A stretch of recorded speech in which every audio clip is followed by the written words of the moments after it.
Hello. Okay.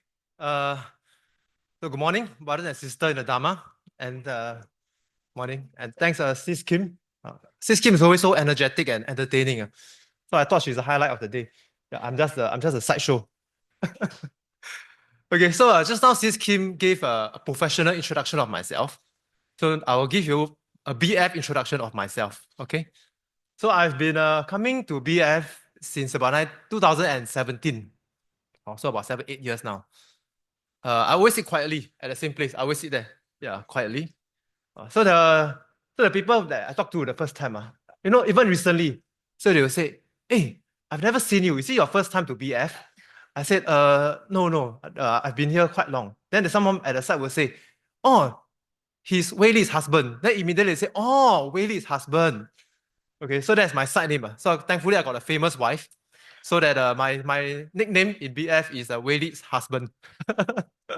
Okay, because the thing is she always come here to give, I always come here to take. Yeah, so first I want to maybe express my gratitude to BF. Yeah, so I've been a taker for the last 7 years. Yeah, and every Sunday, me and my wife, this will be our date, our Sunday dates. Okay, so you come here, a free date, provided by BF. Lunch also provided by BF. Yeah, and then if we come here religiously, happily, yeah, for the last 7 years. And well, I think it has really helped us in our marriage a lot. Yeah, this learning together, I can't emphasize enough, learning together on a marriage. Yeah, so just 2 days ago, I met one of my analyst's girlfriend, together with him, of course. Yeah, and then because they just successfully got the BTO, so I wanted to celebrate with them. So I brought them to this Korean vegetarian restaurant. Yeah, and then I was sharing with them about my marriage. Yeah, and then the girlfriend of my analyst said, "Wow, this is the first time I heard someone speaking so highly about their marriage." I said, for other people I talk to, they always complain about their marriage. So we have to thank, for this learning together, these Sunday dates together. Yeah, that has really helped me a lot. Yeah. And secondly, I think this gaining of wisdom, to how to navigate daily lives. Yeah, I think we come here to learn, and then that's where it helps us navigate our daily lives, and that has helped me. And so I think I'm really thankful for people like the Brother Pang Hong, who's so dedicated as the BF president. Brother Vincent, I'll say he's always the man. When I talk to him the first time, you feel like you've known him for 10 years. Yeah, and he always share with me, he wanted everybody to feel welcome. And he said that he wants to remember everybody's name to come here. I said, wow, that is so noble, So it's not easy, right? I mean, for one person to remember everybody's name, but he attempts to do that so that everybody feels welcome. Sis Eiling, who is so dedicated. Every time you go, every retreat, you see Sis Eiling there without fail. Yeah, she go there earlier. She always reminded, I'm also a retreater, no?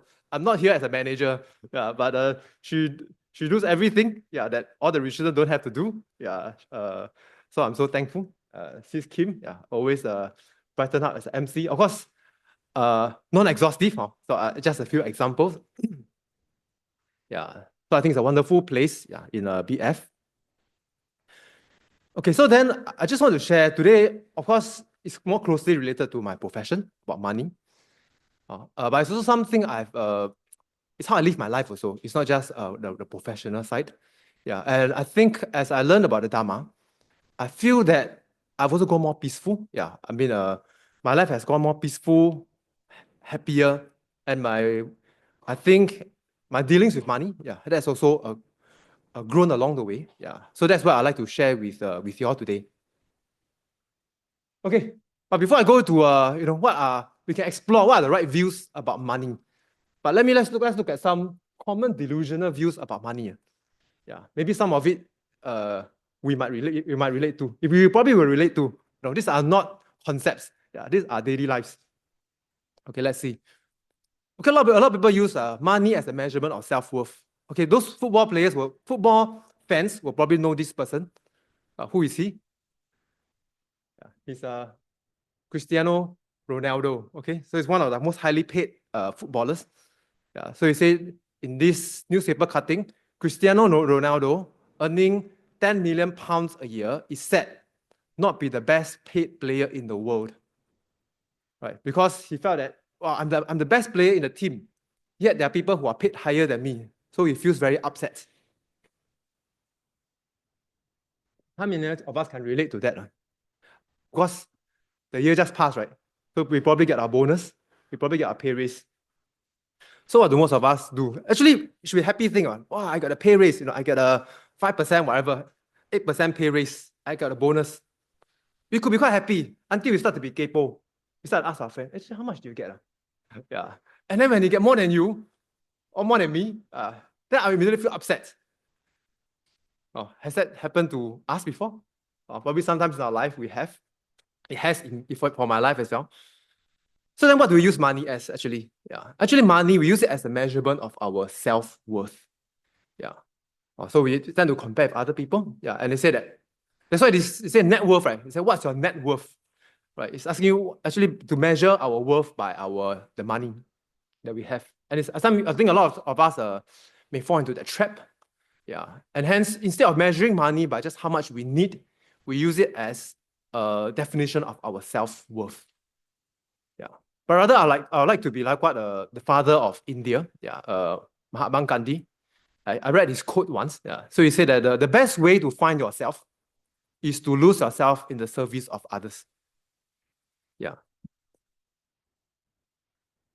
So I think I gradually learned, it's actually not to measure so much by my worth, by money, my title, because all these things are external. It will go away. Yeah. But what that won't go away, is my willingness and ability to give, to serve. Yeah. So I think through service of others, if we find our worth through that, then I think it's something people can't take away. Yeah. So that's something I've grown as well, to get out of this delusional view of money, to use how much I'm paid, my wealth, my title, to measure my own worth. Okay, the second delusion about money, okay, that's the definition of credit card. So what is credit card? Credit card is used when we buy things we don't need, with money we don't have, to impress people we don't like.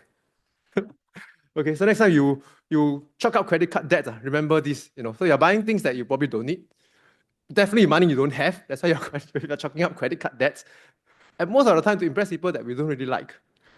Okay, so what are we trying to do? We're trying to use money to buy respect.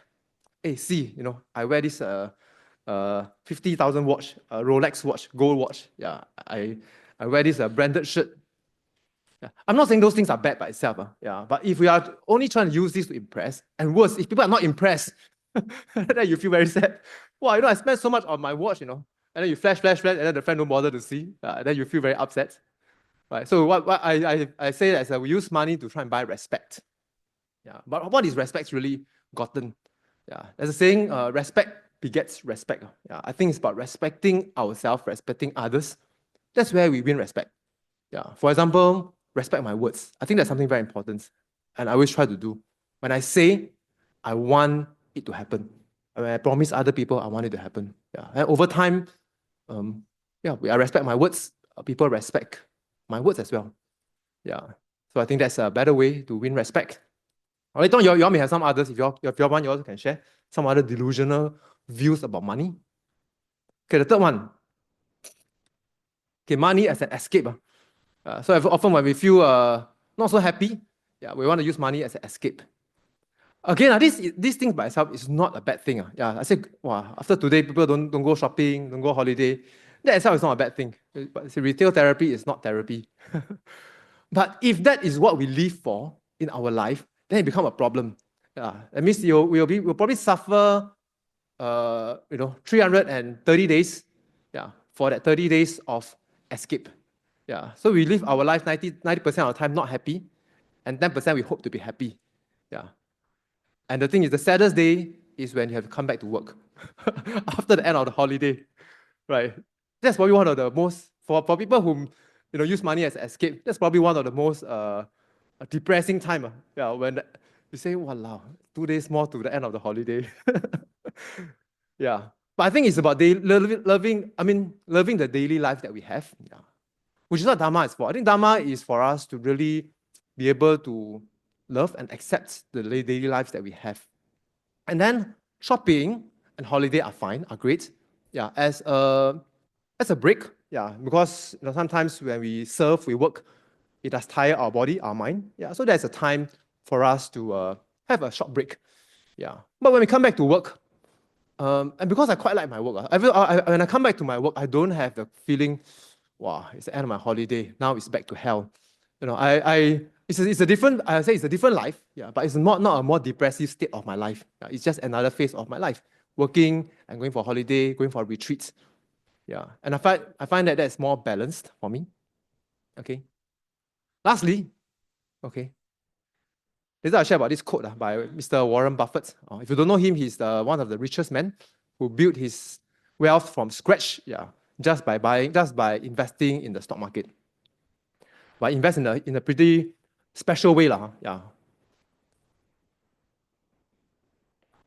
So you hear people say, "Yeah, money is not everything yeah," and then they will just choose to maybe not live their life without thinking about money. Yeah, they just seek their own pleasures. Yeah, and then one day when life challenges hit, yeah, for example, let's say their parents need some medical bills. Yeah, then they become the problem of the world. Yeah, they go to people and say, wow, my life is so sad. I don't have money for this. Can you lend me some money? Yeah, actually, lend is always the wrong word for such people. Yeah, it's give. Can you give me some money? Of course, when I borrow, I know I have no way to repay you. I just use a nice words, but the honest word is, can you give me some money? I'm not going to repay you. Yeah, because they accuse money. So they say money is the root of all evil, right? Money is not everything. But money is just money. Money is a neutral object. Yeah, but it's a highly accused neutral object. Yeah, people always accuse money. Yeah, and then they use it to deny their own responsibility. That's why this quote is by Warren Buffett. They say money is not everything. Yeah, but make sure you earn a lot before speaking such nonsense. My interpretation of what he says is that it's true. Money is not everything. And I also believe money is not everything. Money is just a resource. Yeah, just like air, just like water. But today, if I tell you this room has 3 minutes left of air for you to breathe. Yeah. Thereafter, the survival of the fittest. Yeah. There's not enough air for the rest. How will you feel immediately? Immediately you feel tense up. Wow, there's only 3 minutes left of air, which is a vital resource that we have. Yeah. Money is just that. Yeah. It's like money, it's like water, it's like air. It's something that we need in the world that we live today. Yeah. But it's also delusional to think money, having a lot will bring me happiness. Yeah. I don't think so. I don't think Warren Buffett thinks so when he quotes this. Yeah. But what he's saying is that, yeah, don't let that be an excuse, yeah, to not want to be facing up to the reality of our life. Yeah, that we still need to earn money, but in a proper way, which later I would like to share, in a happy way, in a meaningful way. Yeah. And I think that's why I said today my talk is really about money can really make us happier, make us peaceful, but not in a delusional way. Yeah, like I just shared. Yeah. Then how can money make us happy? Okay. So I think right view of money. Of course, I'm only sharing with you. This is just how I lead my life.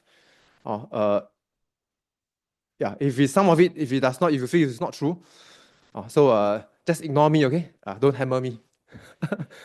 Okay, so my explore right view of money, which you may have yours. But that's how, just not a concept, but it's just how I lead my life.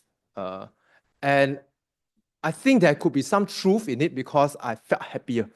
I felt more peaceful. Yeah, I think all these our feelings are a lot of times the litmus test. Yeah, so when I'm angry, I know something is not right here. Yeah, I need to grow in my wisdom to overcome it. Yeah, it's a litmus test that's telling me something is not right. Yeah, I better find a solution. Yeah, and hence where there's more peace, there's more happiness. I think something is probably going right as well. Okay, so the right view of money. So when this cat looks at itself, yeah, he sees the right reflection.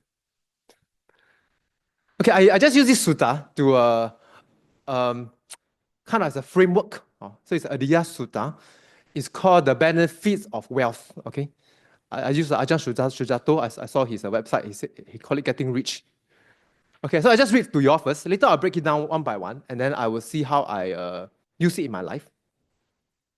To be frank, I did not learn this and then apply it in my life.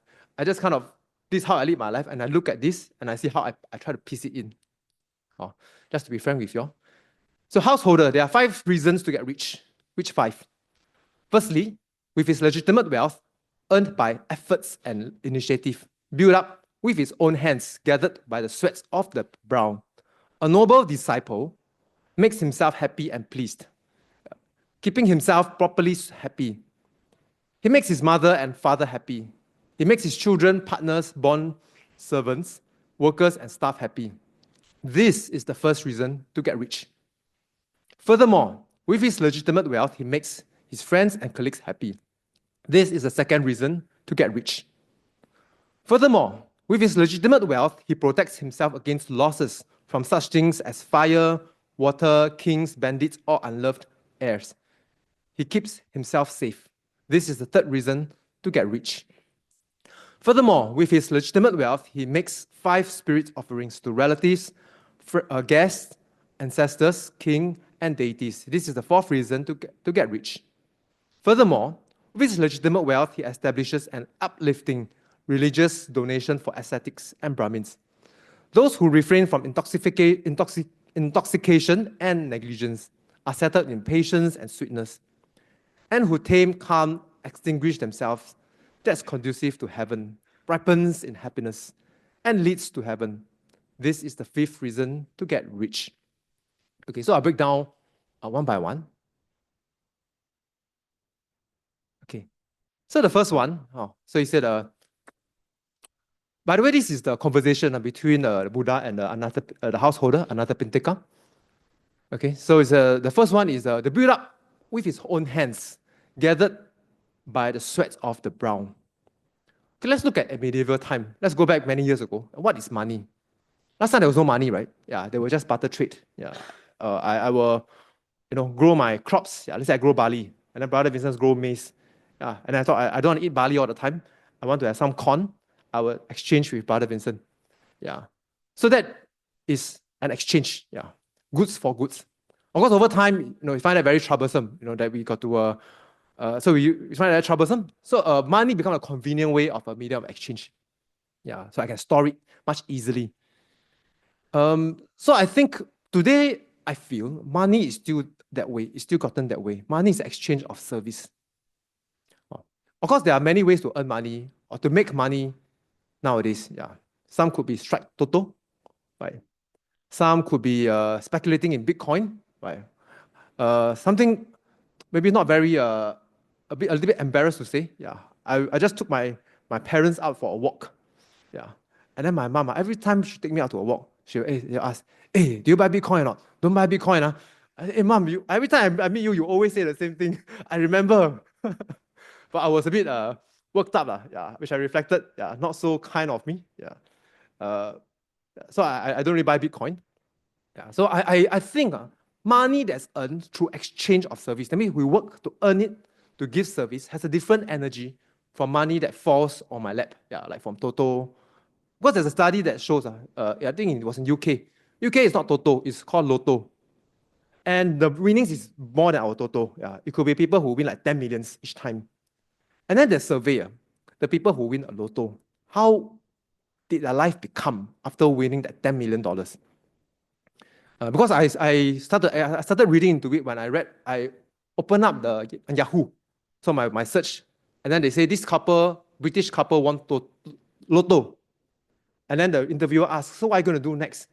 He said, now our names and face is on the news. People is going to come borrow money from us.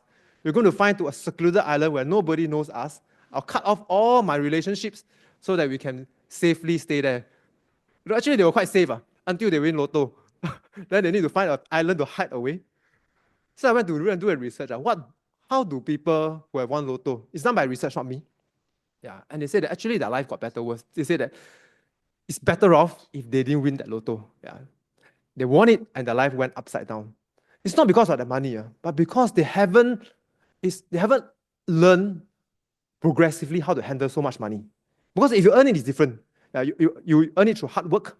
You know the value of money. You won't anyhow splurge. Yeah. And maybe gain wisdom while you earn money. But when you suddenly 10 million falls on our lap, we may not know how to handle. Yeah, and our life could go topsy-turvy. So I still think the righteous way to earn money is really with our own hands. Of course, today it's no longer under the sweat of the brow. Huh? Most of us work in aircon rooms. But I guess the equivalent is we exchange our service for money. Okay, through giving beneficial services. So sometimes I get this question. Kek Wee, I believe you've got some amount of wealth already, and I live quite simply. I've never changed my lifestyle. Later I'll share why. And then I say, why you still work so hard? Actually, I was contemplating about this talk. Because I'm quite busy this period. I usually work weekends, my wife knows. Yeah. And then, of course, Sis Eiling first asked me, after you know my profession, hey, are you keen to give a talk? And then Sis Kim asked me, I really want to try and find my best way to say yes. Out of gratitude. I mean, I've really been a freeloader here for so many years. Every time I come here, sitting quietly, eating, listening, I never really give anything. So I said, I must try my way to say yes. Out of gratitude for the friends that I respect. So then, so that's, thanks.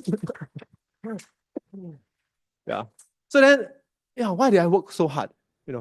Actually the thing, I don't really think about the money when I work. So I think work is a service. So I enjoy my work. Because if you think about it, most of us don't have a chance to serve many, many people. It's it's in the place of our work. The work can be our work where we earn money. It could be, let's say for a BF Exco member, the work that they do here. It's through our work. That's why I don't like to link work to money. Work is work, money is money. So when we really work, we don't work for money. We serve and we let money come to us. I think that's a better way to live. Then I don't think about money. I just serve. Of course, there are more noble ones like me who serve really without money, like the BF Exco member. Okay. So so don't get me wrong. I get money from working from working. So then because I came into my profession because it first benefited myself. Because I grown up in a not so wealthy family, but that's not the reason. My parents always quarrel over money.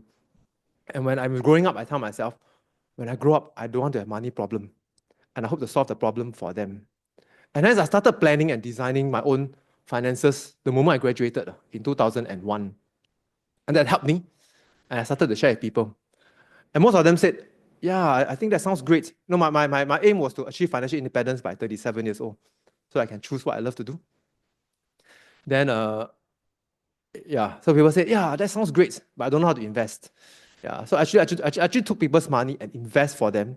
That's illegal. I didn't know it was illegal. I didn't charge them any fee. It was all for goodwill. Thankfully, I made money for them. Otherwise, maybe I'll be in jail already. Because it's actually, then I realized later that by MAS law, no matter how good your intention, you cannot take, the only people, the money you can take legally are your parents. They give you money, you invest for them.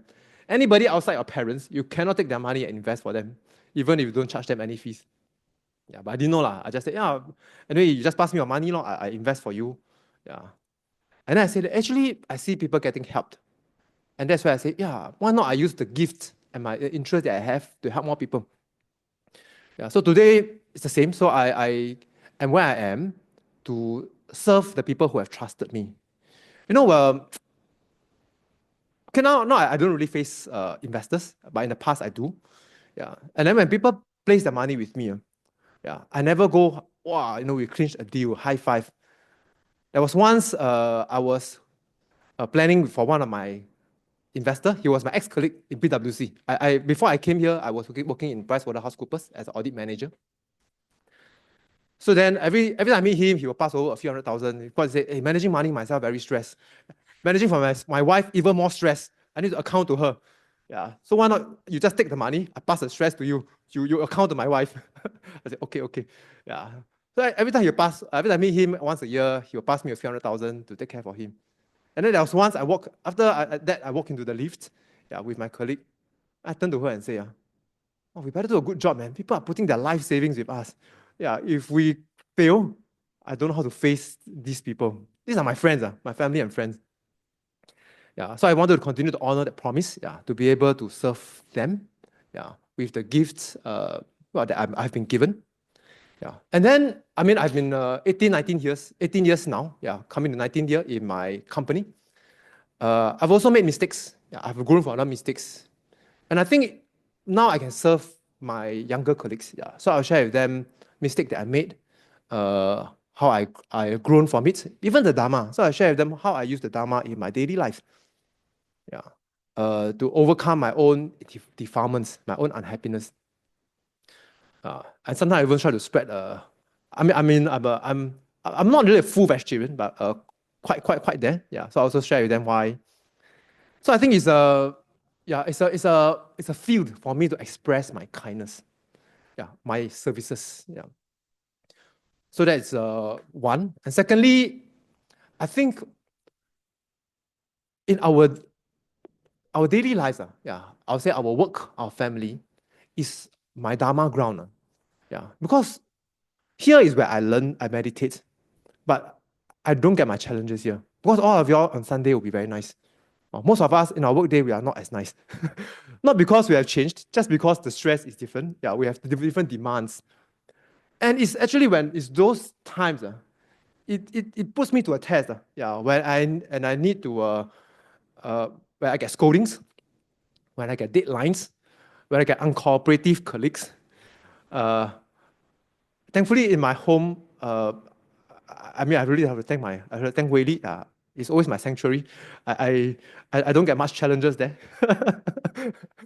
Not that she's here, right? Okay. I'll say that even if she's not here. And that's where I have a chance to reflect why I feel that way, why I respond that way. Even to my mom and my parents, why I respond that way. And that's my Dharma ground. Why am I unkind to the very lady who has given me the most? Even though she can nag a bit sometimes, out of care for me, I sometimes find it a bit fun.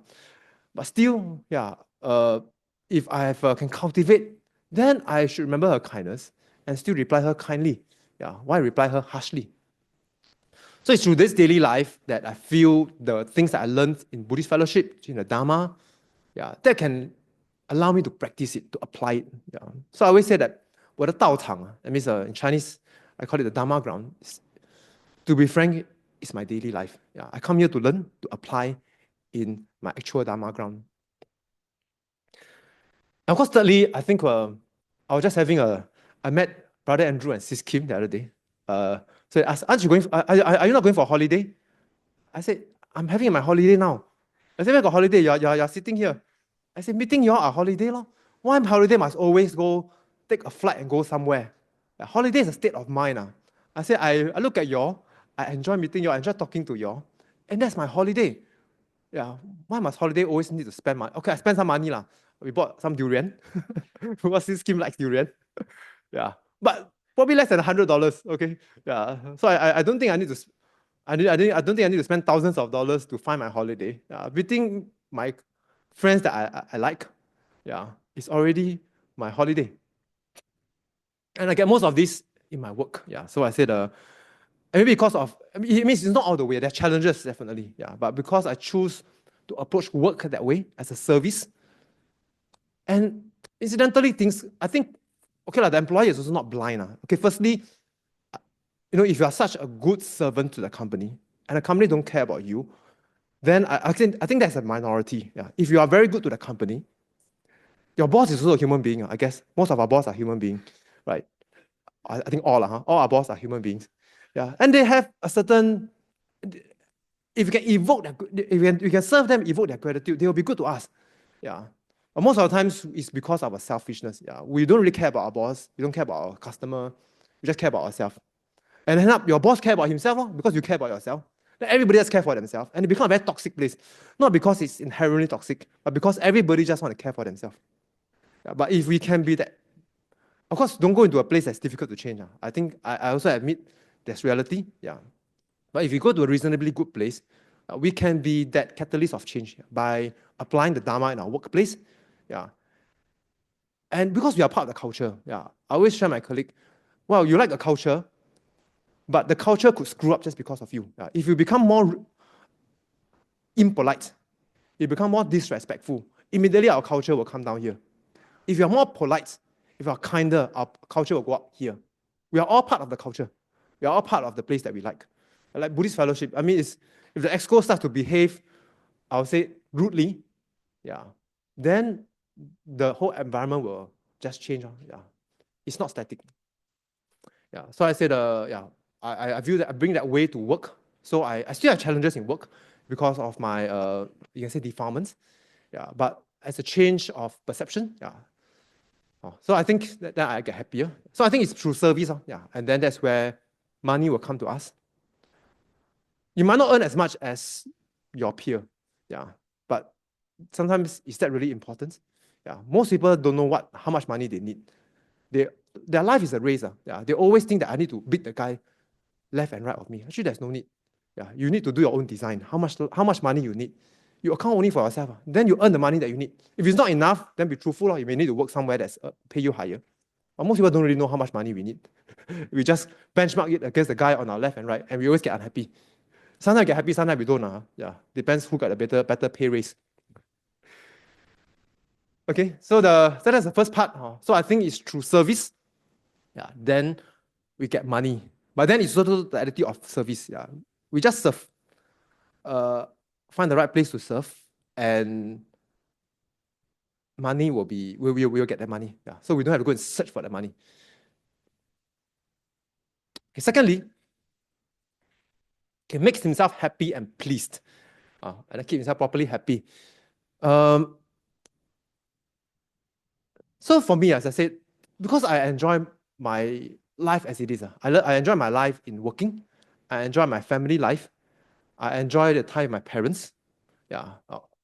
I find actually there's very little need for me to spend a lot of money. And when I talk to a few of the BF veterans, I realize that their life also like that one. They spend very little money. I think maybe most of you are like that. Because you all find happiness. I said for Buddhists, our lifestyle is deflationary. It's not inflationary. I mean, think about it. If you meditate every day, you walk in the nature every day, you eat vegetables every day. actually not very expensive. Your lifestyle is probably getting more and more deflationary. So even if you earn the same amount, you're getting richer every day because your lifestyle is deflationary. And I find that because if I enjoy my life, I don't need to spend a lot of money. You find that actually when a person needs to spend a lot of money, it's because he don't like his life. He needs to find a getaway. I need to find a nice holiday. And because I hate my life, I better make sure that 30 days, I make the best use of it, spend the most money, go for retail therapy, right? And then start buying things to impress people they don't like. Hopefully, they get more respect. But if you're happy with the life that we have, through, I think learning about the Dhamma, the right view. In fact, I find that the natural tendency is there's just no desire to spend money to find happiness. A lot of happiness are in the intangibles. Like I shared that was lunch, was a tea time with brother Andrew and sis Kim. I think we talked about 3 hours, $100 for so many of us. I think it was already great joy for me. I don't need to go and spend a lot of money. Or even if I don't buy the durian, I think sis Kim will still come. I can save some money. It can even be a cheaper tea time. Okay, so and because of this, I find that then what does this mean? That means for me, what does money make me happy? Actually, it's more intangible things. It gives me peace. So there was once me and Wei Li, we were after lunch. We were walking, and then we said we want to buy a cake. Then we went to a cake shop. We bought a cake without looking at the price. And then when we walk out, Wei Li was sharing with me. He said, "Isn't it nice that we can just buy things without looking at the price?" Thankfully, that's a cake, or not a car. But I say, that's true, because it's already ingrained in our life that we don't spend a lot of money, and hence that gives us a lot of leeway to just spend money as we like. With knowing fully in our mind, we are unlikely to overspend. And then we just buy things without looking at the price tag. And then just buy things that way we feel we like. You want to go for ice cream? Let's go for an ice cream. And that's the peace in my life, because I live way below my means. Yeah. If we live near our means, that gap between how much you earn and how much you spend is your peaceometer. If that gap is very little, your peace is also very little. Yeah. You spend more, a bit more, you say, "Wow, jialat, credit card debt starts to chalk up." If the gap is big, yeah, you get a lot of peace. Spend more. Lor. Yeah, I know I won't reach my budget one because gap's so big. So I think for me, how I get happiness from money is really a greater peace. Let me share with you something also. I don't really measure so much my spending with just dollars and cents. Yeah. I tend to look at it more of overall costs. Yeah. Like for example, the environment. Yeah. So my wife knows me, sometimes she scold me. Yeah. So she said because I'm someone who is very environmental conscious. Yeah. So I go everywhere, I will bring my own container. Yeah. Not because I don't want to, now it's 5 cents, right? I think buy a plastic bag is 5 cents, is it? Yeah. It's not because I don't want to spend that 5 cents. But for me, it's not that dollar. It's really, so I don't usually go and tapao food. Yeah, even during COVID, I'll bring my own lunch box. Yeah, I always think tapao food, even though it can be free, yeah, but just one meal will have one styrofoam box, one plastic spoon, one plastic fork, one rubber band, and one plastic bag. It's just one meal. I need to waste so much resources. After that, I'll throw away. Yeah. So I said that, well, although those are free, yeah, I bring my lunch box, the person will never give me any discount. He still charge me the same. Yeah. But I don't measure it that way. I measure it by, well, can I do a bit more without much inconvenience? There's really very little inconvenience to me. But why can't I just do that little bit more? Bring my own lunch box. Yeah. And then save those resources. So every day, if it chalks up, 365 days, I even started to buy for my colleague. I said, I buy it for you. I have only one condition. I want to see you use it. If you don't use it, give me back. I'll give somebody else. Yeah. Because, that money is well spent. Yeah, if I can help to save more of the environment. Okay, so that is how I spend my money. And I find that it's a very purposeful way of spending money. Yeah, not just measuring by dollars and cents. There's this talk with Bill Gates. So there's this research. They actually show Bill Gates, if he drops $100 on the ground, the time he bends down to pick up the $100 is more than that $100. You know what I mean?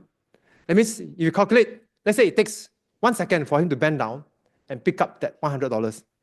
1 second of Bill Gates' time is more than $100. It's probably $1,000. So based on dollars and cents, if Bill Gates dropped $100, he should not pick it up. He should just walk on. Because it's more costly to pick it up. Then somebody will ask, interview with Bill Gates. Bill Gates, there's this calculation about your life. When you drop $100, what do you do? I said, of course, I pick it up. I don't live my life calculating dollars and cents. I live my life like a human being. I drop $100, pick it up. Yeah. So life is not a dollars and cents game. Yeah. So then, I say money is a resource. We don't have to finish using, like air, like water. We don't have to finish using. But it's there to serve us properly. Okay, then that's for me. Okay. Yeah. Then my father and mother. Yeah. Then that's where I, for their house, I fully pay for them. I take care of the utilities and give them some allowance. Yeah. Regretfully, I really, once my reflection is, I really have not invested enough time with them. Normally it's during public holiday. That's one thing I wish to do a bit more. Then spouse. Okay. This one I just want to share a story. With Wei-Li. So it's about how to make money purposeful. And bring joy through the proper usage of money. Maybe I use a quote from Henry Ford. So Henry Ford is the one that made the car, the Ford motor. He's the first one that make our modern day cars. And then he says the highest use of capital, means money, is not to make more money. It's to make money for the betterment of lives, to improve the betterment of lives. And hence I think money can be used purposefully and wisely to better lives of people around me. So I think that was in 2017. So in my house, so my study is in my bedroom, and Wei-Li is the other room. So she came over and talked to me. She said, I hope someday I can have the chance to do something I want to do, without having to worry about money. And then she just talked a bit more, and then she went back to her place. So there's this saying, men are from Mars, women are from Venus. I believe she just want to talk to me. That is Venus. For men, you say, so what do you want me to do? What solutions do you want? Immediately, what solution? So I think, I walk back to her place. Hey, why not we start a plan? 10 years later, your assets will give you the money that you need. And you can choose what you love to do. And then I ask, how much do you need every month? Okay, so it's about 6,000-7,000. Then I say, okay, I calculate. I think we need about 2 million. Okay. So then I say, okay, whatever you save, I'll match. Okay, so we started. So she saved amount, I match. Every year, okay, I'm the CFO of the family. She is the CDO. What is the CDO? I'm the Chief Financial Officer, Chief Investment Officer. She's the Chief Dhamma Officer. So we have 2 pools of funds. Later I'll share about that. So she's so then every turn of the year, I'll ask, so you got promotion? So you got pay raise? Can you save more? So every year we increase our savings. It started with about 4,000 a month in 2017. Now we are saving about 11,000. So earlier last year, so I shared with her. So as I say, so when I say a promise, I never want to say, I don't take it seriously. And when the day comes, say, hey, did I say that? Right. So if I say, if not, I don't make a promise. If I make a promise, do my best to get there. So every year we save, we invest safely. So I don't really take much risk. And then last year, so I shared with her, hey, I'm happy to share with you, we achieved our goal ahead of targets. But 2027 was my D-Day. After that, I would have broken my promise. So I delivered before my D-Day, to my relief. And I find that that joy of giving is not the reciprocation, it's the action itself. I feel joyful that I can do something for someone that matters to me. So then, I think I will do it for the betterment of life, for people around me. Okay. So I've got no children, I've got no born servants. I won't talk about them. Okay, next. Okay, makes his friends and colleagues happy. Okay, so for me, I'm not someone who gives very much. Okay, so how I want to make them happy is so I always see myself as building my practice. Okay, I still have I have a financial planning practice, which I currently, my teammates assist me with that because now I don't have the license. I'm managing the fund of our company. Then I say my wish for them is, well, because some of my colleagues, they like our company. However, they are not able to attract investors. That means their business grow very slowly. And if it continues that way, one day they have to leave because they won't be able to make ends meet. So I will share that, well, I wish to be able to build this mothership. Where in the future, it's not going to serve me alone. Where people could come on board. And then together, we could serve our investors together. Because I know I don't have enough time to serve all of them. So I need more good people to serve with me. And we can share in the profits that we have. So we make more, we share more. And then when we grow again, we can allow more people to come in. So you can say it's a way to it's like create employment. To have a chance to create employment, give them a good environment to be in. So that's my way of making my friends happy. To be able to work hard together and then share the goodness together. Using, I'm talking about money part. What's the other part of it? Using money. Okay. This part I'd like to share a bit more. Okay. So with his legitimate wealth, he protects himself against losses from things such as fire, water, kings, bandits, and unloved heirs. He keeps himself safe. Actually, who's the most dangerous person? Who's the most dangerous? Who's the most dangerous person? What's the most dangerous thing in our life? That is stated by Benjamin Graham. Benjamin Graham is the teacher of Warren Buffett. In his book, he wrote in 1949, he'd been through the Great Depression of 1929, which he almost went bankrupt. So in 1949, he wrote this book, The Intelligent Investor. Because Benjamin Graham has passed away. And in there, he said, what is the greatest risk? Do you all know?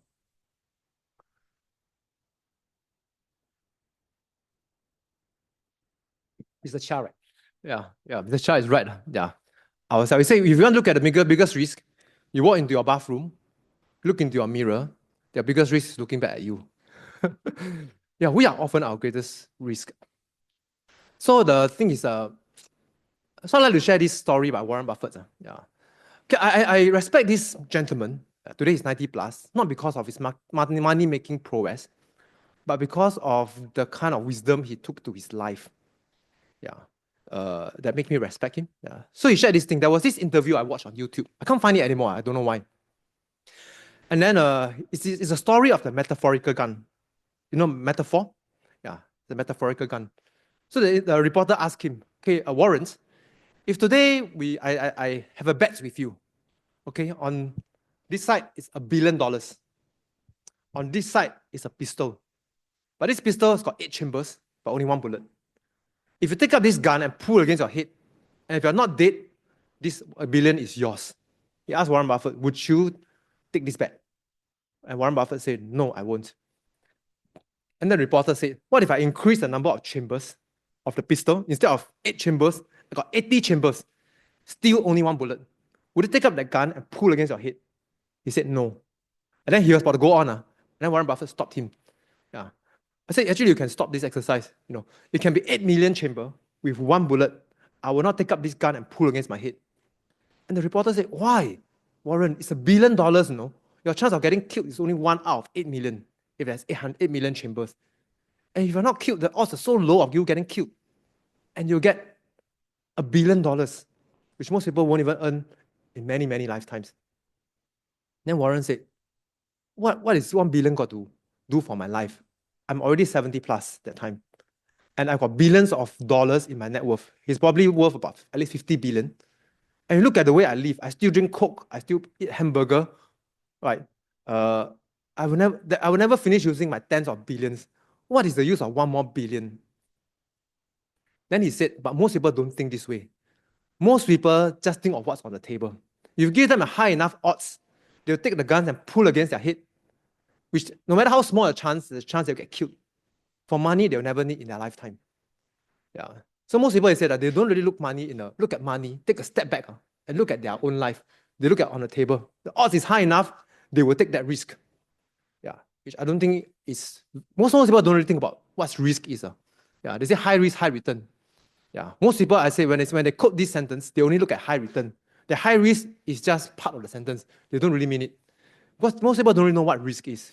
Because there was this young chap who asked me, yeah, well, I shared with him my own philosophy about building wealth. He said, Kek Wee, why don't you take more risk and earn more return?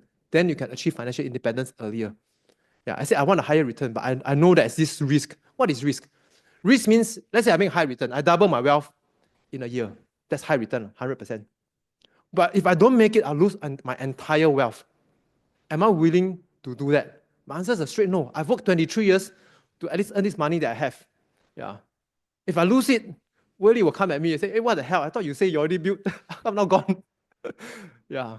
So I said that I'm not going to work another 23 years. I'm 47. 23 years more, I'm 70 years old already. Right? So I'm not going to risk that of my life because I don't need to double my wealth in 1 year. Right? I can make 4%, 5%. Okay already, enough for my life. Yeah. I just want to share with you, because I do meet investors, I just want to share a story of this investor I met just yesterday.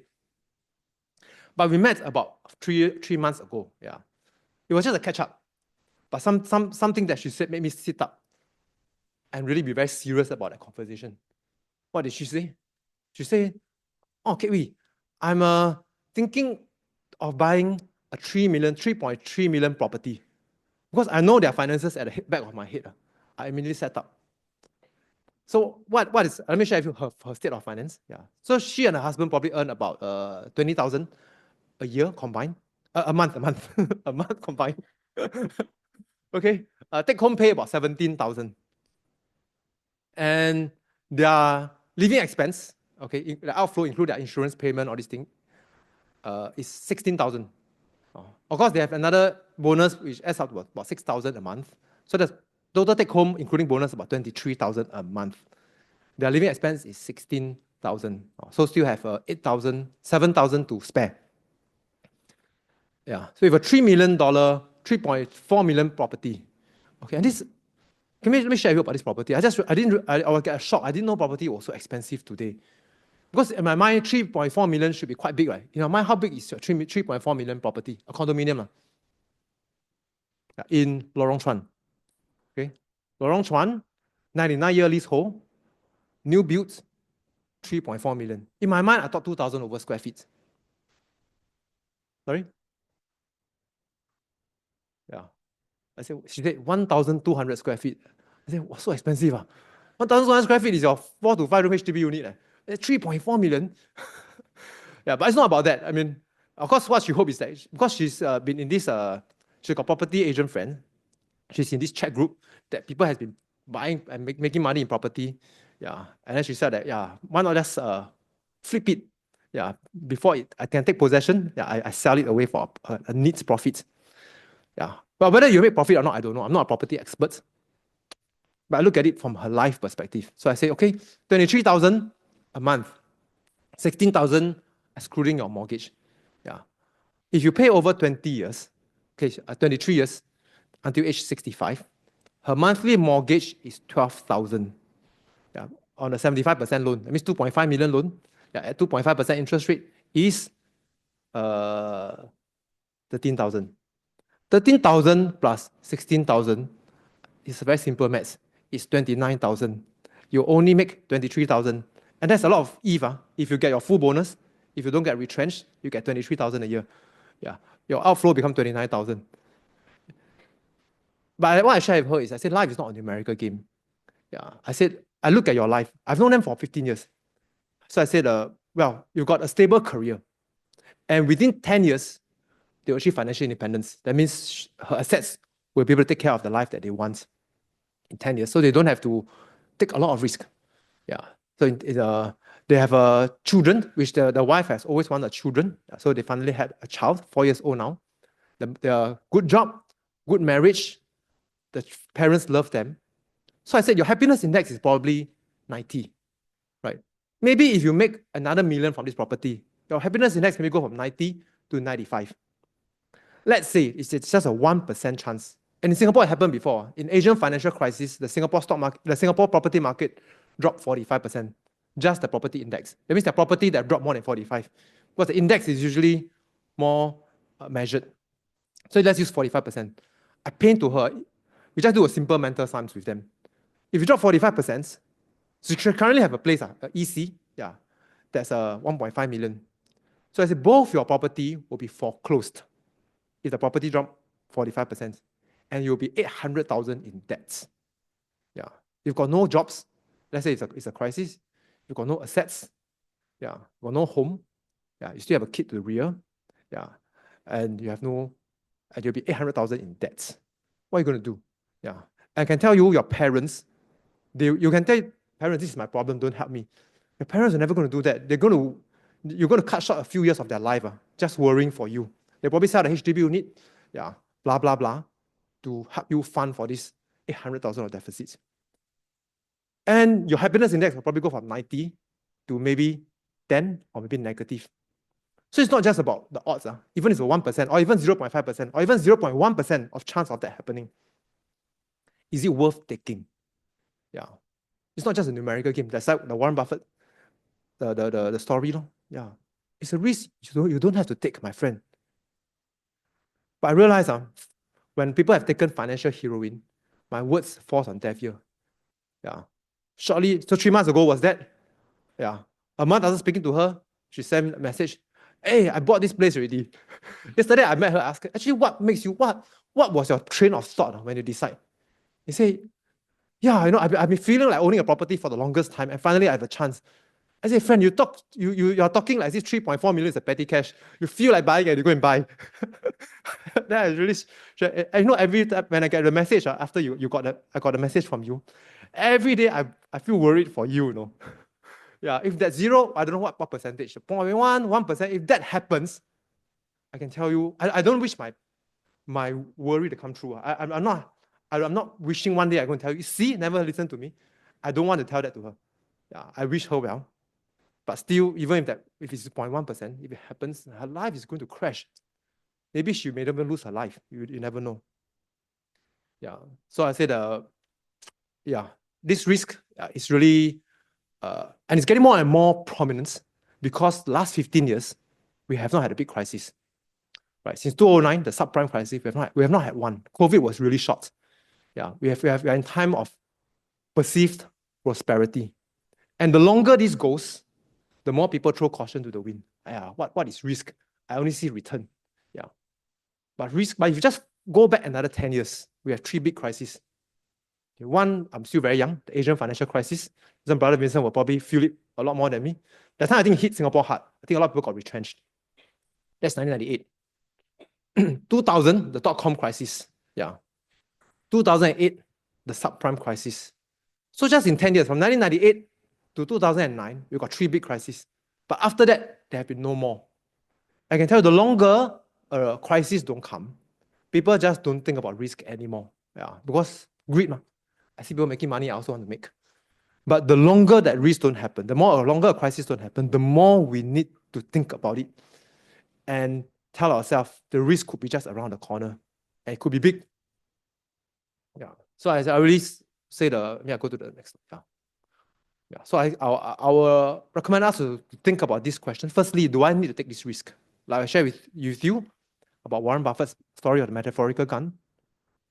No matter how small the risk is, the thing is, if you take back, so the perspective is life. It's not about probability. Yeah. You look at your life. Do you need to take this risk? Yeah. And some people, because of greed, they could really take very foolish risk. Yeah. I'll just share another short story. This is another investor of us. And this investor is probably near to his 80s. So he had a landed property, fully paid. The children give him pocket money every month. So he's living a peaceful life. And then suddenly there's this banker who talked to him. Hey, why not? Interest rate is so low. Why not you reverse mortgage your house? You mortgage your house again. Yeah, you take money out of it. You invest, and the dividends can pay for your monthly mortgage and still got spare. Yeah, and this person heeded that recommendation, took a mortgage out from his house, but it didn't work as per what the banker says. Yeah, and then from peace, this person got no peace because suddenly, initially no mortgage to pay. Just every day in the landed property, enjoy his own garden, his children give him the money. And now suddenly, he have a monthly mortgage to pay because he reversed mortgage, and then the investment didn't work as what he thinks. Yeah. And hence, again, it's about, hey friend, at near to 80, you're already living peacefully. Why be a cowboy and then go and take out this loan on a property? Yeah. Investment liability won't go up and down. You owe the bank 10 million, it's 10 million. You take the 10 million and invest, you'll go up and down. It may not always go up, it may come down. Yeah. But why take that risk? Yeah. So you got to look at it from life perspective. Yeah. And I really encourage us to really think about that because a lot of us may end up taking risks that we don't need to take at all. Don't even talk about probability. And only, let's say, if we need to take. Well, I also acknowledge sometimes in life, some risks we need to take. Then that's where we need to look at probability. Yeah. What's the probability of losing that money? Yeah. So there's the part I'll talk a bit about, which is protect yourself against loss. Yeah, it's not even against fire, water. Today, this is a lot less of a risk. The Singapore government already take care for us. We don't worry about fire, water. Of course, things, like it or not, we have to do it. It's called income tax. Okay, when you work, you contribute to the nation by income tax. So you're already giving to the king. Yeah. So when you pay income tax, it's true, you're contributing to the nation. Okay. Yeah. So I think to keep yourself safe, then that's where we get peace. Okay. Then this one is okay.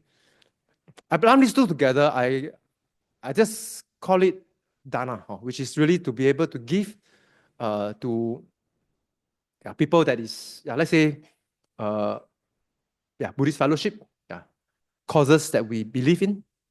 Yeah. So as I share with you, so Willie is a chief charity officer. So every month we put aside a certain amount of money, and she will decide where to contribute this money. Yeah. She'll, out of respect, she'll always tell me, but I'll never say no. Yeah. So she said, I want to contribute to this place. Oh, okay, please go ahead. Yeah. Well, I'm really grateful. She's already doing all this legwork, yeah, to allow me to accumulate merits, without a lot of my effort. Yeah. So, and that assists in the family building as well. Yeah, where we do common causes together, common good together, common learning together. Yeah, that is so precious, yeah, in a successful marriage, in my view. Yeah, and then so then with this the charity fund, and then if there's a chance to contribute, now BF is a new building. Yeah, I have opportunity to contribute. It won't happen all the time. Once it's built up, all the money is there, yeah, then don't need already. So when there's a chance to contribute, yeah, I contribute what I can within reasonable limits. I'm not going to sell my house to fund for BF building. Not that noble yet. Okay, yeah. So these are things that we can then contribute. I think there's always a sequence. Yeah, that means it's so maybe I summarize. Okay, I think that's the last slide that I have. Okay, then later I just share a bit of the Adya Sutta. Okay, I share first, then I sum it up. Okay, so these are the later part after that. So there are 5 reasons. These are the 5 reasons to get rich. Now, if the riches a noble disciple gets for these 5 reasons run out, he thinks, so the riches I have obtained for these reasons are running out. And so he has no regrets. Yeah. But if the riches a noble disciple gets for these 5 reasons increase, yeah, he thinks, so the riches I have obtained for these reasons are increasing. And so he has no regrets in both cases. Okay, just based on my amateurish understanding is, well, at the end of the day, I think Chinese saying, 因上努力,果上随缘.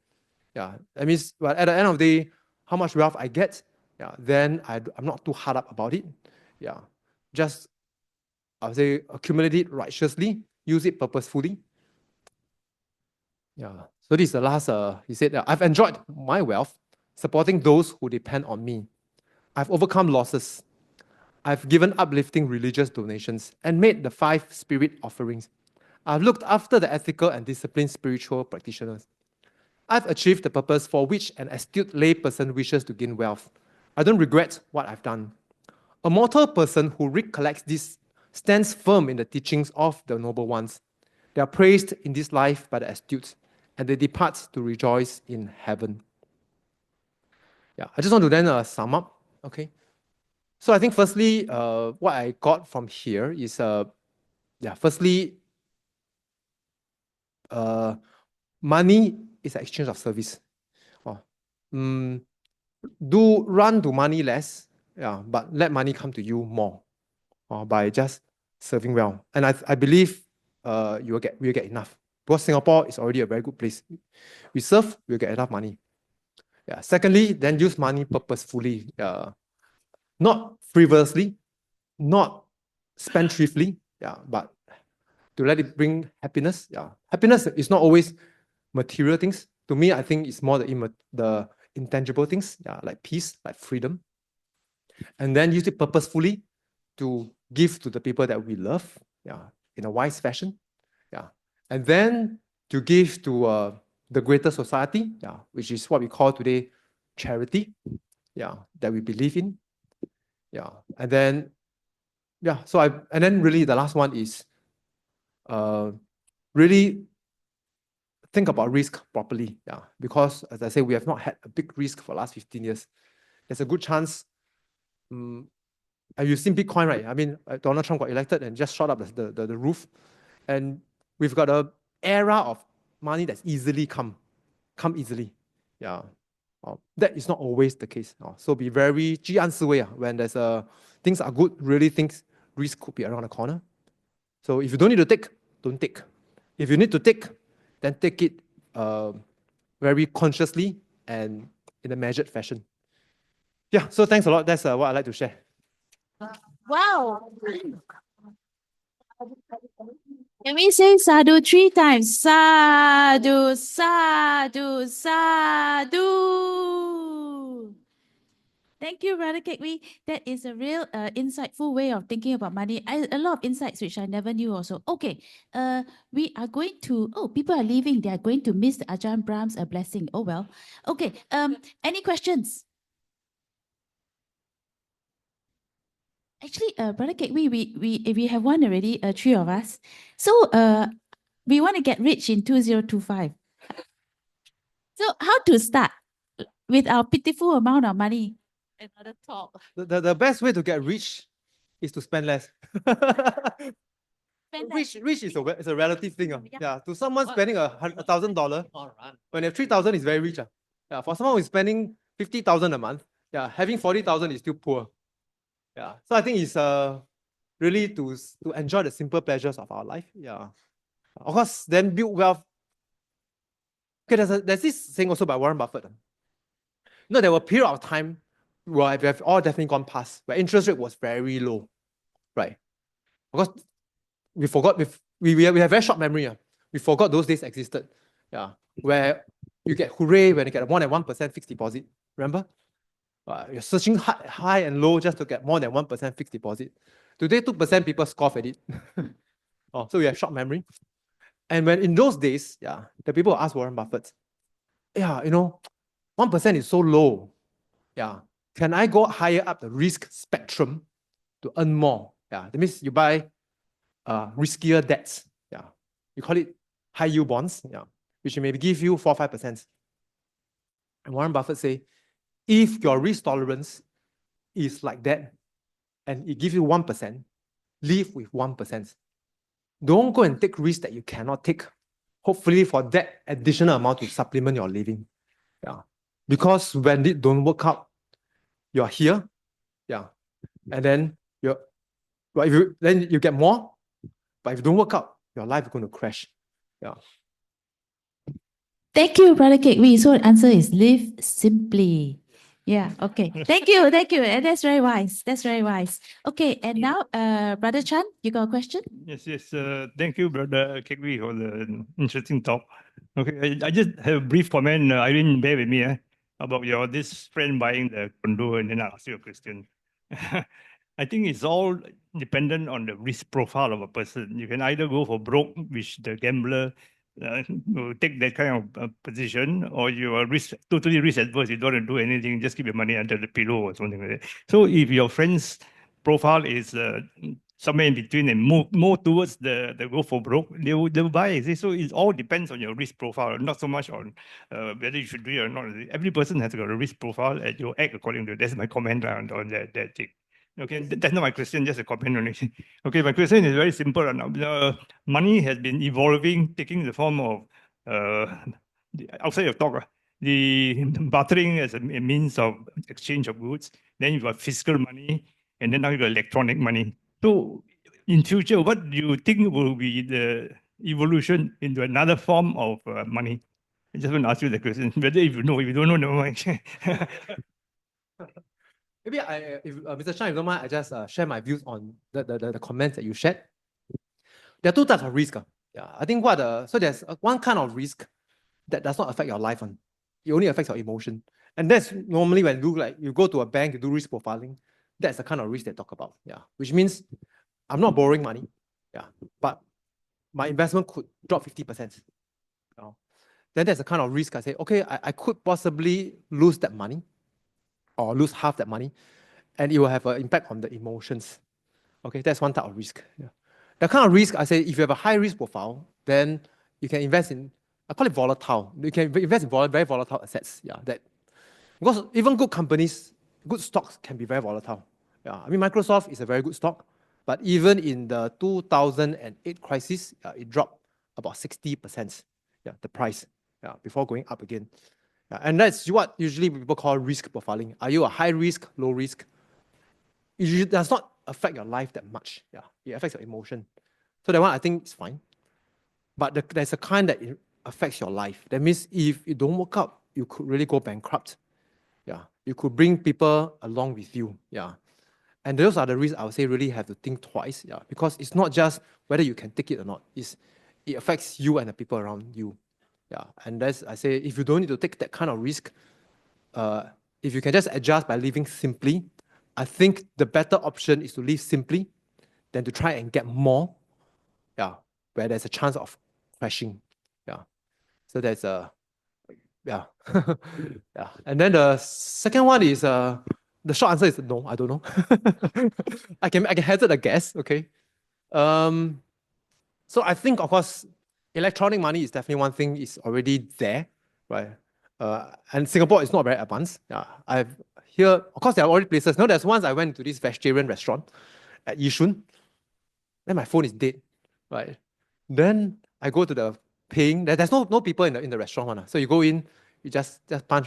Then last, all the option of payments, Alipay I don't have, right? WeChat Pay I don't have, blah blah blah I don't have. The only one I have is Pay Now, but my phone is dead.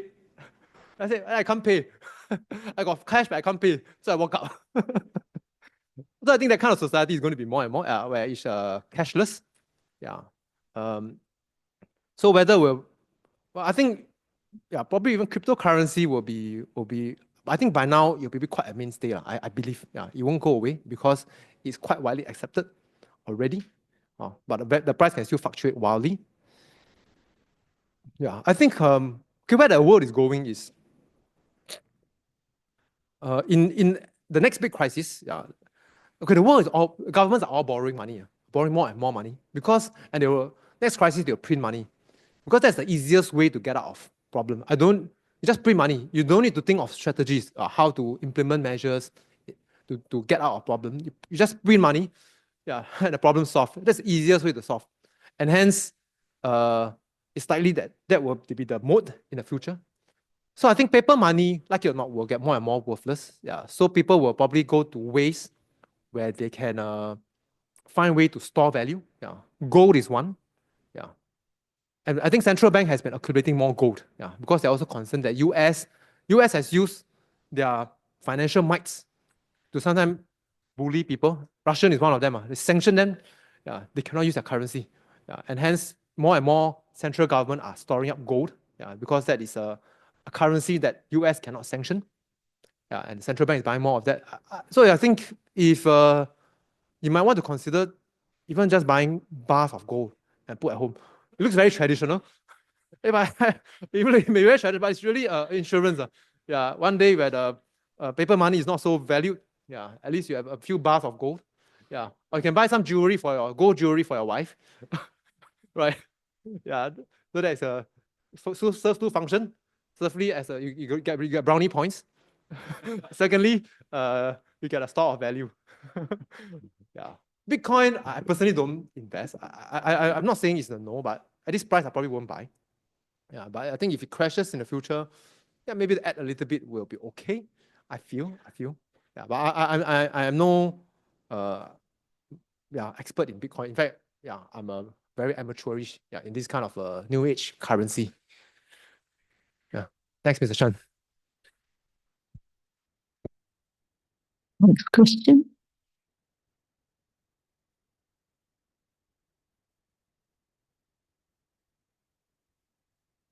Yes.